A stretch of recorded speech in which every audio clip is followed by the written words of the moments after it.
Welcome to my first Stuff About Set series. I went ahead and chose Skyridge just because it's a very unique set and there's quite a bit that we can talk about. It was released on May 12th, 2003 by Wizards of the Coast and was the 15th English set to be released. In the regular set we have 182 cards and in the reverse we have 150. Here's their breakdown. Now they're the same from reverse to regular, including the crystals, except for the regular set has 32 H hollows. And those H hollows really make the difference when it comes to the money. As you can see, the regular set is worth about $650, while the reverse set is only worth about $360. And here we're going to take a look at some of the artwork from the set. At the top and the bottom, you see the 4 different booster pack artworks, which personally are a favorite of mine of all the English sets out there. On the right you see what the box looks like, and on the left you see what the set symbol looks like. The Japanese equivalents of Skyridge are Split Earth and Mysterious Mountains, and the booster packs for those are on your right. On the left we see the 2 theme decks that were also released with Skyridge, Evolution and Mind Machine.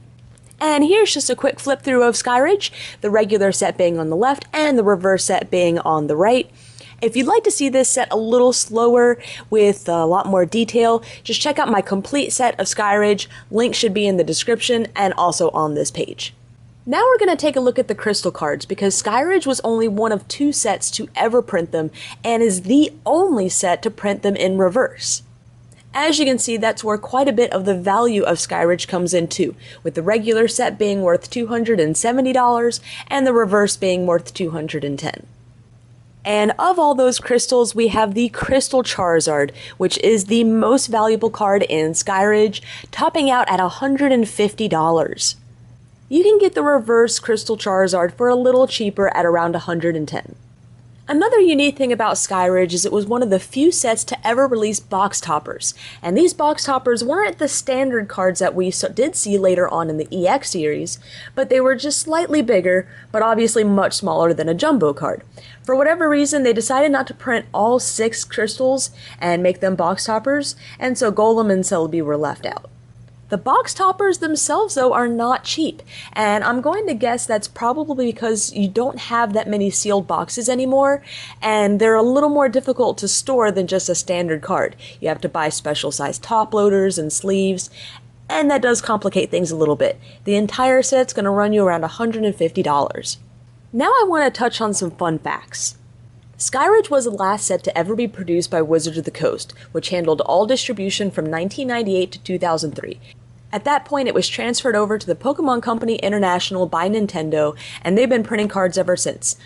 Funny enough, as soon as the license was transferred, Wizards of the Coast sued Pokemon Company International, claiming they stole insider secrets, but they both settled it out of court, and we don't know what those terms were. You may have noticed that some Skyridge cards look much different than your standard Pokemon card. They've got this code running along the left and bottom side, and that's for the Nintendo e-reader. While future sets would be compatible with the Nintendo e-reader, Skyridge was the last one to give you unlockable items in the game for each card you scanned. The later sets only unlocked Pokédex entries. Skyridge is also a huge set. There are 182 regular cards and 150 reverse for a total of 332 cards making up the entire set. The only set that is bigger than Skyridge is Aquapolis with 333 cards. So there was a second lawsuit that was issued shortly after the release of Skyridge, and that was involving the famous Kadabra. So in November of 2000, a man named Uri Geller tried to sue Nintendo for £60 million. He claimed that he was a psychic and that the spoons that we see Kadabra holding was his signature. So when he looked at Kadabra, he thought that they were making fun of him. He came up with a few other crazy claims, like saying that it was a parody of him, that his name translated in Japanese was very close to Kadabra, that the Kadabra itself seemed evil, and that it was in turn implying that he, Uri Geller, was evil. But as a result, they never reprinted another Kadabra. Now, it's my understanding that they still have not agreed upon a solution to this case, and until they do, that is why Kadabra is not going to be reprinted. Now, Abra and Alakazam have continued to be printed, and it's my personal belief that several game mechanics were introduced specifically so Alakazam could evolve. Rare Candy, Stars, and Level X Pokemon are just some examples of how Alakazam can be used without Kadabra ever being printed. Now, I wanted to touch a little bit more on the unique number system that they use for the holos. Instead of including them in the set and putting them 1 through 32 or dispersed throughout the set by type like we see today, they decided to number them with the letter H. The only other set to incorporate this was Aquapolis. And for my last little fun fact, I wanted to show off Berry Fossil. Berry Fossil is the only card to ever be printed that was numbered with the Pokemon as if it were a Pokemon, rather than being put with the trainer section. And now that we've covered a few fun facts, I wanted to show off some of my personal favorites. We're going to start with Umbreon, and there's a few reasons why I like this card. First, it's beautiful, but very simple. We just have Umbreon and some grass, but the sky behind it with the full moon and just the sparkle effect of the holo just makes it a very beautiful card. Second, the Pokebody. While I didn't play during this era and can't comment on whether it was playable, it certainly seemed like an earlier version of a lot of the lock cards that we consistently see in our current and most recent formats. Dark Gaze turns off the Poke Powers of all bench Pokemon, though it does have to be in the active position. And the last reason why I like this card is the value. I am still a collector after all, and this holo, just a holo, is going for $20 to $30. The second card I want to touch on is the Poliwrath holo. This card I mostly like for the artwork. Again, the background contains the moon, but it's not full this time, and the sparkle of the holo really makes this card just come together. But my favorite part is what the Poliwrath is looking at. A small silhouette of a flying Pokemon near the moon. While I haven't found any official source of what this Pokemon is, I think it looks like an Aerodactyl. I also like the Poke Power on Poliwrath, though I don't necessarily think it was significant for its time. If I recall correctly, the rules back then were a little bit different, and one of those was that you had to flip even to retreat if you were confused.